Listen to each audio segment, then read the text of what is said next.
Matin, c'est Julien Bayou, secrétaire national d'Europe Écologie Les Verts et auteur En Vert et avec toutes chez Jean-Claude Lattès. Voilà, et je montre le livre au passage. Il est sorti il y a quelques semaines dans toutes les bonnes librairies. Bonjour Julien Bayou. Bonjour. Hausse des carburants, pouvoir d'achat, campagne des Verts. On va évoquer toutes ces questions dans un instant. Commençons par la guerre d'Algérie qu'on évoquait juste avant, là, et l'hommage ce week-end donc aux victimes du 17 octobre 61. Emmanuel Macron a reconnu et dénoncé des crimes inexcusable pour la République. Vous avez participé à une manifestation hier où vous appelez à aller plus loin. Que voulez-vous ? Il faut en fait reconnaître la vérité, c'est-à-dire le 17 octobre 61, la France a commis un crime d'État. Et dans ce qu'a reconnu le président Macron, finalement, il met tout sur le dos du préfet Papon, comme si c'était un coup de folie. Comme si, mais ça a été évoqué dans l'édito juste avant, il y a un couvre-feu raciste qui vise spécifiquement ce qu'on appelait les Français musulmans d'Algérie, ce qui ne veut pas dire grand-chose. Et une manifestation pacifique. C'était un peu différent. Il y a eu un couvre-feu raciste. Une manifestation. C'est raciste. Si vous visez que les Français musulmans d'Algérie, c'est raciste. Oui, mais attendez, c'est parce qu'il y avait un conflit avec un pays quand même. Alors si c'est un pays, ça voulait dire que c'était l'Algérie et qu'il fallait lui reconnaître son indépendance. Oui. À l'époque, on parlait d'opérations de police qui donnaient lieu à de la torture et donc ce couvre-feu raciste. Manifestation pacifique, endimanchée même, de la part des personnes qui voulaient dénoncer ce couvre-feu. Et donc on le sait. Il y a eu des couteaux qui ont été retrouvés, quelques armes tout de même. Et donc on le sait, torture.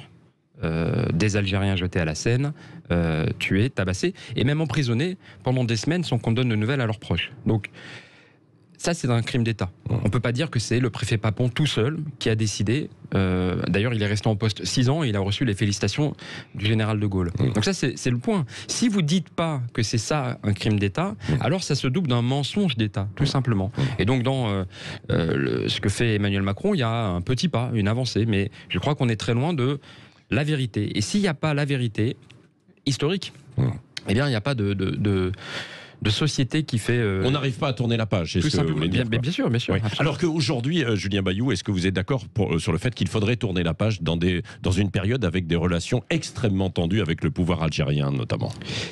Et donc, ça implique, si vous voulez tourner la page, c'est peut-être un grand mot, mais en tout cas, si vous voulez pouvoir refermer ce chapitre, ça implique de reconnaître la réalité des faits. Et donc un crime d'État est plutôt qu'un mensonge d'État. Et reconnaissance aussi de crimes perpétrés par le FLN, éventuellement. C'est dans le même temps du côté algérien. Alors ça n'est pas dans le même temps, c'est évident. Il y a bien sûr qu'il y a eu des crimes commis par les Algériens. Je précise toutefois qu'il s'agissait pour eux d'une guerre d'indépendance nationale. Ça n'a absolument rien à voir. Et je pense que c'est important de ne pas renvoyer dos à dos. Voilà. La France s'est déshonorée le 17 octobre 1961 et à d'autres occasions, le 8 mai 1945 avec les massacres de Sétif et ailleurs en Algérie. Et en vrai, faire société, c'est reconnaître, c'est tenir sa gloire, reconnaître sa honte aussi, tout simplement. Et un mot sur le préfet hier, l'Allemand, qui est allé déposer, ce week-end, la gerbe, mais les manifestations ont été un petit peu éloignées, justement. Quel est votre... Moi, je regrette, j'avais une rose blanche à jeter dans la Seine. Je regrette de ne pas avoir pu la jeter à l'issue de la manifestation, qui, du coup, l'accès au pont était bloqué sans aucune raison de sécurité et j'ai dû aller en catimini presque terminer cet hommage. Moi, je regrette que le préfet allemand ne soit pas allé au bout de la logique. Il n'a pas pris la parole. Et le président a fait un petit pas. C'est sa politique des petits pas. On est très loin du compte encore. Julien Bayou, la justice maintenant. Emmanuel Macron lance aujourd'hui les états généraux de la justice à Poitiers. Plus de 60% des Français estiment que la justice est laxiste. Et vous, quel est votre sentiment ? C'est certainement faux. La justice... Pour vous dire, il faut se rendre compte de ce que c'est que la justice, notamment de la comparution immédiate, où en quelques heures, avec très peu de moyens de défense ou d'étude du dossier, des personnes peuvent être condamnées à de la prison ferme après différents délits. La justice n'est pas laxiste. En revanche, la justice a un problème de moyens, clairement. Ce qui la rend peut-être un peu laxiste, entre guillemets, parce qu'elle n'a pas les moyens de mener... Non, mais parce que vous avez au pénal, ça peut durer 3-4 ans. Avec beaucoup de policiers... C'est quoi laxiste ? C'est quoi laxiste ? Parce que Balkany est libre. Eh bien, écoutez, il a été été libérés pour raison vous de savez, santé. Julien Bayou, Parce que vous n'êtes pas caricatural. Mais non, mais attendez, Julien Bayou. Non, mais l'axis sur quoi? Julien Bayou, parce qu'il y a des policiers. Balkany, parce il est qu'il y a libre. des policiers. De rien, Julien Bayou, parce qu'il y a des policiers, parce qu'il y a des magistrats, parce qu'il y a des avocats qui disent que il n'y a pas les moyens pour pouvoir éventuellement faire comparaître un certain nombre de personnes, ensuite les juger. Alors je vous confirme, sans être dans Balkany, quoi. Excusez-moi, Balkany, il est libre. Oui, d'accord, fait. mais il avait été condamné quand même. Voilà. Donc reprenons. La justice a une embolie à très peu de moyens. On consacre à peu près la moitié de ce que fait l'Allemagne, beaucoup moins que l'Italie ou l'Espagne par habitant. Donc ça, c'est un fait. Ça se traduit par un manque de magistrats cruel, y compris pour la police, pour la question des juridictions des mineurs, par exemple. Et ça se traduit aussi par un manque de greffiers. C'est-à-dire que vraiment, embolie, c'est-à-dire que vous avez des affaires qui peuvent durer 3 à 4 ans, alors qu'on pourrait imaginer qu'elles soient réglées plus vite. Après, sur tout le reste, il y a une tendance à mettre sur le dos de la justice des maux de la société qui finalement ne sont pas de son fait. On a une classe politique qui est prompte à attaquer la justice, à dénoncer ses décisions, ou des policiers qui renvoie sur la justice, par exemple, le problème du cannabis. En fait, vous ne pourrez pas régler le problème du cannabis avec uniquement de la sécurité. C'est d'abord un problème de santé. Un problème de santé. On a le taux d'addiction chez les mineurs le plus important, alors qu'on sait que le cannabis est dangereux, en particulier pour le développement du cerveau, jusqu'à 18 à 20 ans. Donc la politique de santé sur le cannabis est un fiasco. Et par ailleurs, on sait que ça dégénère en des problèmes de sécurité terribles pour nombre de quartiers, mais aussi en embolie, parce que vous avez des policiers qui passent un temps infini à attraper... vous savez, quand on envoie les CRS contrôler la sortie d'un train et qui prennent 100 personnes pour attraper deux barrettes. Attendez, et que tout ça, mais tout ça donne lieu à des procès-verbaux. C'est vous qui répondez. Je vous réponds parce que vous avez fait une longue réponse. Vous voyez qu'il y a un problème de société sur l'addiction au cannabis et l'échec de la politique de santé. Est-ce qu'il faudrait condamner sur le dos de la justice, c'est un peu facile. Est-ce qu'il faudrait poursuivre, Julien Bayou, les consommateurs de cannabis, qui sont des complices, mais selon Emmanuel Macron? C'est un fiasco. Depuis 30 ans. Non, il faut légaliser le cannabis. Pour pouvoir l'interdire au moins de 18 ans. Ah d'accord. C'est ce qu'on fait au Canada, aux États-Unis ou même au Portugal, avec des bons résultats depuis 15 à 20 ans. Ça dépend des endroits. Prenons un peu de temps là-dessus, s'il vous plaît, mais ça fait des recettes fiscales. C'est bon pour la prévention, et j'insiste, c'est contre-intuitif. Mais aujourd'hui, un mineur de 15 ans, c'est plus simple pour lui de se procurer une barrette de shit qu'une bouteille de whisky. Voilà. Et donc, la lutte contre la drogue aux États-Unis, on reviendra sur un dossier parce que je pense qu'il y a beaucoup de choses à dire. Julien Bayou, les prix à la pompe égalent des records actuellement. Le gouvernement semble vouloir privilégier la piste du chèque carburant. Yannick Jadot aussi propose la même chose. 400 €, c'est la bonne piste? C'est une mesure conjoncturelle. Et donc Yannick Jadot insiste sur l'aspect conjoncturel, c'est-à-dire il y a des recettes, aujourd'hui on le sait, il y a des recettes, il y a une sorte de cagnotte fiscale, notamment sur évidemment les taxes. Et quand le prix augmente, ça génère plus de recettes. Pour nous, écologistes, une fiscalité juste, c'est quand l'intégralité est reversée aux personnes qui sont dépendantes. Pas le cadre qui a besoin, qui s'est offert un 4x4, qui consomme énormément pour le plaisir.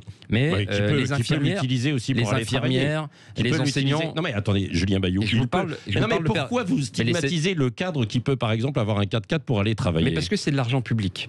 Et donc quand on aide, on choisit. Et donc nous disons... Il y a la personne qui a la possibilité de se payer, et tant mieux pour elle. Mais l'argent public et l'investissement doivent aller aux personnes qui sont les plus vulnérables. L'infirmière, les enseignants qui peuvent avoir des dizaines de kilomètres à faire. Qui peuvent avoir des 4x4. Qui peuvent avoir des 4x4, mais qui ont des dizaines de kilomètres à faire et qui sont prises à la gorge. Bien sûr. Si le cadre n'est pas pris à la gorge, tant mieux pour lui. Mais on sait qu'il y a des classes populaires et maintenant des classes moyennes qui disent le prix, je m'en sors plus. Ce que nous reprochons. Donc ça, c'est une mesure conjoncturelle. L'intégralité des recettes fiscales en plus, vers les personnes les plus vulnérables. C'est le chèque énergie qu'on veut augmenter à 400 € et même étendre aux 15 millions de familles qui sont dépendantes. C'est plus sur le carburant, mais c'est sur la facture d'électricité, la rénovation thermique, les précarités énergétiques. Ce que nous reprochons au gouvernement, comme toujours, c'est le défaut d'anticipation. Ça fait 3 ans que les Gilets jaunes ont démarré précisément sur la question du carburant. On en parlait ce matin. Que s'est-il passé en 3 ans pour ce gouvernement? Il a découvert comme ça que les prix à la pompe pouvaient subitement augmenter. Zéro anticipation. La baisse des taxes sur les carburants, c'est pas une bonne idée? Non, c'est une très mauvaise idée. C'est une très mauvaise idée parce que, encore une fois, si vous le baissez pour tout le monde, vous avantagez aussi bien la personne qui n'en a pas besoin. Alors vous pourriez concentrer l'effort sur les personnes qui en ont besoin. Et visons large. Quand Yannick Yannick Jadot parle de 15 millions de ménages. Ouais. Vous voyez, on n'est pas en train de mégoter. Ouais. Il s'agit vraiment d'aider les personnes qui, conjoncturellement, Ouais. sont prises à la gorge. Et ensuite, d'organiser la moindre dépendance à la voiture ou à la facture d'énergie. Ouais. En matière de logement, c'est la rénovation thermique, mettre le paquet pour pouvoir rénover les logements et ainsi baisser la facture. Il y a des personnes qui payent 700, 800 euros d'électricité par mois, les mois d'hiver. Par mois. Oui, c'est Chantal que j'avais rencontrée à Aubervilliers qui montre sa facture. Enfin, 700 prise à la euros par gorge, mois. prise à la gorge, bien sûr, prise à la gorge. Ah Ce qui oui, fait alors que là, c'est vous payez. quand même assez il y a étonnant. oui, vous savez, c'est les convecteurs électriques. Comme on a tout misé sur le nucléaire, les grille-pains, vous voyez, vous avez le chauffage et vous hésitez. Quand vous hésitez à chauffer le salon et chauffer la chambre. Par rapport à l'électrique. Bon, on va peut-être pas faire le débat des éoliennes et de l'ensemble des. C'est pour ça qu'il faut rénover. Parce que comme ça, on crée des emplois. Ça crée de l'emploi, tout corps de métier. On lutte contre les particules fines, c'est bon pour le climat, c'est bon pour l'emploi, c'est bon pour le porte-monnaie, c'est l'écologie. Le nucléaire, ça permet quand même peut-être aussi de maintenir justement un petit peu, non le nucléaire coûte de plus en plus cher. Le nucléaire coûte de plus en plus cher. 2 fois plus cher pour l'EPR, si un jour il voit le jour, vous savez, le fameux réacteur soi-disant de nouvelle génération. Et les mini-centrales qui date maintenant. Et les mini-réacteurs d'Emmanuel Macron. Mais ça n'existe pas. Ça, c'est génial. Non, ça c'est génial. Vous savez, si je vous parlais d'un pays dont le président dit qu'il va tout miser sa politique énergétique sur une technologie qui n'existe pas. C'est-à-dire que ces fameux mini-centrales, personne n'en a jamais vu la couleur. Les États-Unis pourraient un jour. La Chine travaille sur le projet aussi. Oui, mais aujourd'hui, on a des images de synthèse. Il n'y a pas de prototype. Donc vous dites mais c'est de l'amateurisme, c'est complètement irresponsable. Enfin, c'est sérieux. C'est une forme d'utopie. L'énergie, c'est sérieux. C'est ce qui fait fonctionner les entreprises. C'est ce dont vous avez besoin pour vous chauffer. Vous pouvez pas faire comme ça une lubie sur le nucléaire qui n'existe pas. Enfin, je veux dire, les gens qui ont les pieds sur terre, c'est les écologistes. Bon, Jean-Luc Mélenchon, qu'est-ce que vous lui répondez? Il vous a taclé hier. Vous êtes trop européen. L'Europe, dit-il, que dans la bouche de Yannick Jadot. Mais quel compliment! J'avais pas entendu, vous me l'apprenez, mais quel compliment. Moi, je suis fier, évidemment, d'être européen, d'être pro-européen. Alors, il dit on abandonne tous nos pouvoirs, justement, à l'Europe. Il y a beaucoup de choses à changer et à réorienter en Europe. Mais comment voulez-vous vous attaquer à l'évasion fiscale si c'est pas avec l'Europe? Vous croyez que c'est la France toute seule qui va pouvoir, comme ça, en remontrer aux multinationales? Comment vous voulez organiser l'accueil des réfugiés si c'est pas au niveau européen? Comment vous voulez lutter contre le dérèglement climatique, cette menace universelle qui nous touche tous et toutes, qui connaît pas de frontières évidemment, si vous agissez pas au niveau européen? Bon, l'Europe est une belle idée. Vous lui dites c'est l'Europe qui est l'une des réponses à nos problèmes aujourd'hui. M'accuser d'être pro-européen, c'est un joli compliment. Bon, ben voilà. L'Europe est un projet inachevé, mais relancer le projet européen. C'est vrai qu'il y a 20 ans, il y a 25 ans, on a raté, ou les sociodémocrates ont raté le tournant de l'Europe sociale. Mais l'enjeu de paix et de prospérité, voilà un vrai projet de société. Bon, et ça permettra de renverser le capitalisme, comme le dit Jean-Luc Mélenchon. Alors, il y a un enjeu à lutter contre les traités commerciaux, par exemple. Aujourd'hui, l'Europe, c'est vrai, se fait le défenseur du libre marché, des privatisations dont on n'a pas besoin, et de ces traités commerciaux.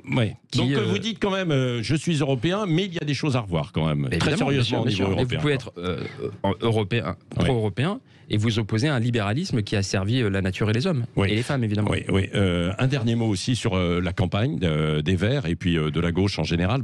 Ça patine quand même un petit peu, en tout cas dans les intentions de vote. On verra, nous sommes qu'à 6 mois de la présidentielle. Mais chez les Verts, est-ce que vous réussissez à faire l'alliance autour de Yannick Jadot? Oui, on a tourné la page de on a la l'impression que les amis de Sandrine Rousseau, c'est du bout des lèvres, non? Non. Sandrine, on a pu organiser un séminaire la semaine dernière justement pour poser un peu les bases de cette campagne qui démarre, qui a déjà démarré. On était en Savoie avec Yannick Jadot en soutien à une usine qui va délocaliser. Vous voyez, on parlait de libéralisme. S'opposer à la délocalisation d'une usine, c'est 327 familles qui sont sur le carreau. C'est un territoire en Savoie qui est en difficulté à côté de Chambéry. Et c'est la production du silicium. Et nous préférons la produire en France plutôt que d'aller l'importer de Chine. Ça, c'est comme très quoi concret. Vous n'êtes pas contre les industries. Au contraire, on est pour réindustrialiser, relocaliser. Et une transition verte. Je pense à la Chapelle d'Arblay, à côté de Rouen.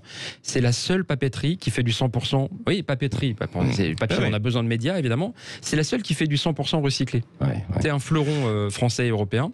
Son propriétaire, Bon. veut vendre et plutôt veut éviter que ça soit repris. Et donc nous disons, l'État doit intervenir. Et bien on attend des nouvelles et ça tarde. Bon, ça tarde, donc ça tout va tarde. bien avec Sandrine Rousseau. Hein. Oui. Il n'y a pas de conflit majeur, quoi. Est-ce que tout va bien aussi avec Anne Hidalgo? J'ai eu l'impression que ces derniers jours, c'était un petit peu tendu quand même. Ah oui, non j'ai eu l'impression qu'elle s'était un peu tendue au Conseil de Paris. Oui, c'est ça. D'où ça vient? Et encore des propositions farfelues, hein, encore des idées de tours dans le 13e, des tours énergivores, des tours qui vont densifier, des tours où il n'y a pas de logement. Donc c'est pas une nouvelle que les écologistes s'opposent à ces projets, et au contraire de la qualité de vie, des logements, des jardins, plutôt que de nouveaux bureaux. Est-ce que les écologistes qui sont à la mairie de Paris en soutien à Anne Hidalgo vont pouvoir rester fidèles à elle pendant cette campagne? C'est à Anne Hidalgo qu'il faut le demander. Parce que et vous, de votre côté aussi, non? Mais attendez, moi je ne m'occupe pas de la majorité municipale parisienne. Oui, c'est très important. Vous avez un œil, vous êtes le patron des Verts quand même. Oui, mais je vous le dis, c'est très important, évidemment, mais ça reste une majorité municipale. Ce qu'on a pu voir, par contre, c'est qu'elle avait tendance, par contre, à nationaliser les débats et à considérer qu'au Conseil de Paris devait se jouer la présidentielle. C'est pas du tout notre intention. Bon, pas d'alliance avec le PS? Nous, on va proposer un projet écologiste. Si les socialistes veulent développer un projet socialiste, qu'ils le fassent. S'ils veulent dire que aujourd'hui l'enjeu cardinal c'est l'écologie, ils sont les bienvenus. Oui. Est-ce qu'il faudra se ranger derrière le meilleur ou la meilleure des candidats?